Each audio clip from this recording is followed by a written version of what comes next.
I was offered $5,000 for a video. But this was when I was like 19. I was like, double it. And I'll walk outside and I'll give it to a homeless person. And they're like, no, you won't. And I was like, double it. And I was like pacing around my neighborhood for 3 hours convincing this guy, like on the phone, just double the money. I promise the video will go viral and I'll give it to a homeless person. I was like, $10,000 just looks better in a title. It'll get more views. I promise your app will do better. A lot of times people, oh boy, it's like they think their videos are better than they are, honestly. And tell them, Jimmy, tell them. I mean, they do that, and they have horrible friend groups because you really are like the type of YouTubers you hang around. It's getting people with the right YouTuber friend group that aren't pussies and will actually tell them when their content's bad and like actually roast it and help them get better in a nice, positive way. Basically, what I did was I somehow found these other like 4 lunatics. 3 of us were college dropouts. 1 was a high school dropout, and 1, I don't know, he just like quit his job. We were all super small YouTubers, and we basically talked every day for 1,000 days in a row and did nothing but just like hyper study like what makes a good video, what makes a good thumbnail, what's good pacing, like how to go viral. We would just get on Skype every morning, and like some days like I'd get on Skype at 7 a.m. and I'd be in the call until like 10 p.m. and then I'd go to bed, I'd wake up and I'd do it again. We'd do things like take 1,000 thumbnails and see if like there's a correlation to the brightness of the thumbnail to how many views it got. Imagine a world where it's just you working solo and you work 12 hours a day every day for like a year. And you're just grinding, you make a mistake, you learn from it, you grind, you make a mistake, you learn from it, and you do that for like a year.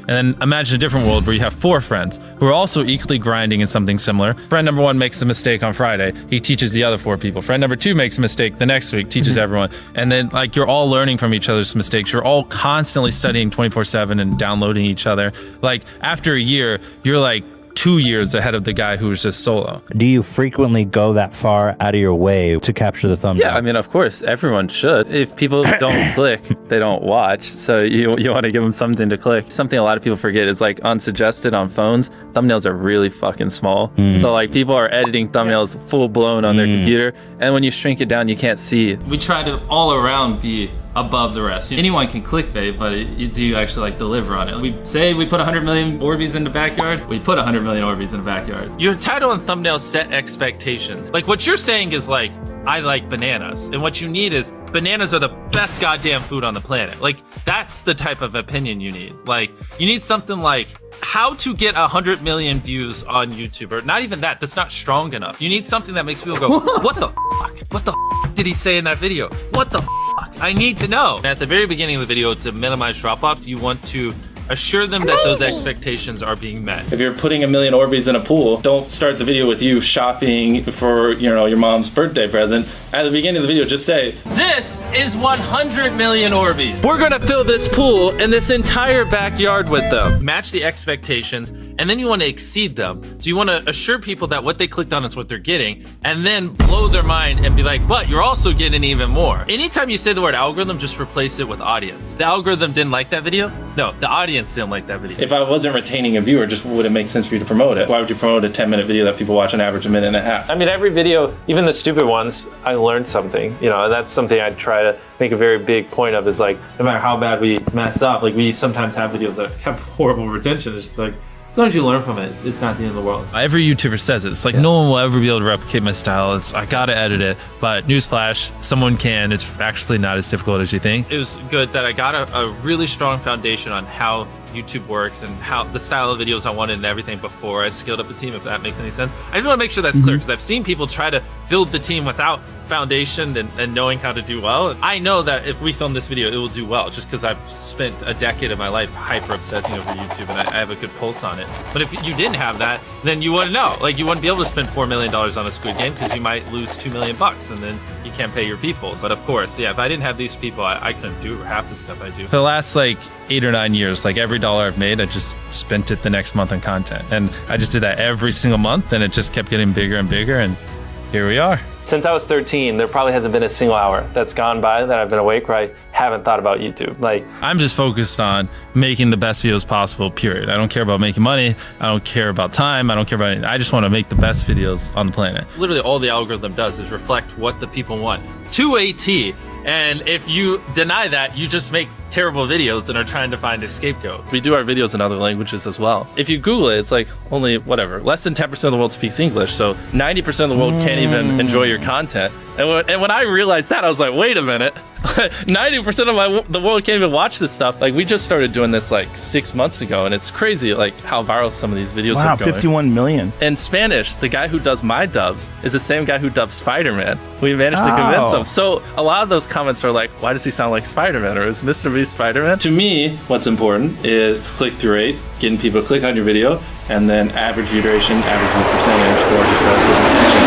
And having to watch it. A lot of creators think click-through rate is just like the title and thumbnail and did they click it, but a lot of it too is, did they enjoy your last video? Because if someone watches a video of yours and they loved it, you can bet the next time you're recommended, their chance of clicking is a lot higher. You know, sometimes we're filming for 3 or 4 days, like 10 hours a day, 30, 40 hours of filming plus months of setup, whereas most creators probably film for a couple hours and set up for a day. Outside of just filming, I mean, we brainstorm video ideas, relentlessly, hours every day. By always doing all those things, it just distinctively sets it so far apart that it's basically, in my head, it's like, why would you not watch it? Viewers aren't stupid. They can tell when you half ASS, I don't know if I'm allowed to curse, a video, or if you like really put in effort. And like, if they can tell you're putting in a lot of effort, they're gonna be more likely to click on future videos. And that snowballs. And because once you build that trust, they get to a point where it doesn't matter what you upload. They just know it's high effort and they just know it's great. And they're just conditioned just to watch because you have a good track record. And so with filming, it's just like trying to make sure we're doing everything we can, no matter how expensive it is, no matter how much time it takes, to make the best video possible. A lot of people, if they gave away 100 grand, they would make a huge deal about it. But sometimes we're just like, yeah, here's 100 grand. Like, thanks for watching, bye. Doing it that way makes it more fun and just more interesting. So I like to keep a little bit of it mysterious because I think that's what people enjoy. A lot of people aren't willing to put in 10 hours days because they don't like what they're doing. So it's finding what they enjoy, because it is like a long grind. Like, you're doing the for years, not months. So if you don't enjoy it, then you're gonna burn out. I just had the blessing of finding what I loved at a young age. So like, because to get to this level, it takes, a decade. Most people don't find what they love till their young 20s, so they'd be where I'm at in their 30s. Yeah. I just lucked out and found it when I was really young. Living your life chasing like a nicer and nicer car and a bigger and bigger box to live in is kind of like a dumb way to go about life. I actually, funny enough, I lived in like a super below average home, and I kind of learned why famous people don't live in below average homes, because someone broke in, stole everything I owned. So I had to get a little nicer house for security reasons. But before I was robbed, like, my place is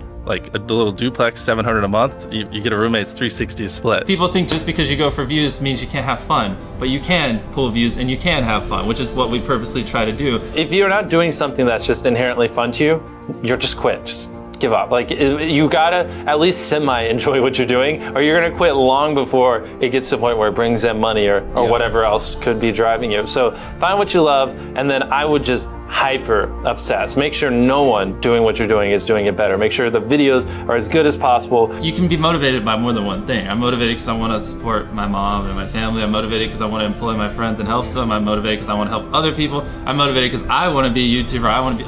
I feel like that's another misconception. You can have lots of things that drive you. Absolutely. Yeah. Absolutely. So like, there's just tons of stuff that drive me. And everything drives me to wanting to be a YouTuber, so I kind of obsess over it. For the people that are willing to be coachable, I would say like just education. Like, there is a lot of misinformation out there that like people like live and breathe by, like the weirdest stuff. I gotta upload at midnight on Wednesdays or my videos don't do well. It's like just dumb stuff like that just, they don't realize how badly they're like handicapping themselves. Some minor tips I could give is like, if somehow you could have a payoff at the end, then more people are gonna watch to the end just to see what happened. Whichever one of these 456 people survives the longest wins 456 grand. Cut out all dull moments, try not to over-explain things. If the camera just sits on me and I'm just talking for 20 seconds, it doesn't hold retention as well as, maybe me talking and other footage popping up. It's much easier to get 5 million views on one video than 50,000 views on 100 videos. It takes way less effort to get 5 million views on one video. Back then, which I think small YouTubers should do, is I would reply to every single comment. And so I think a few people caught on that I would always reply. And so some people would just be like, I wonder how long it'll take for him to reply. So that was a lot of my comments when I was smaller, but at least it kept him coming back. And your analytics, and most of you probably know this, audience retention. You can see where people click off.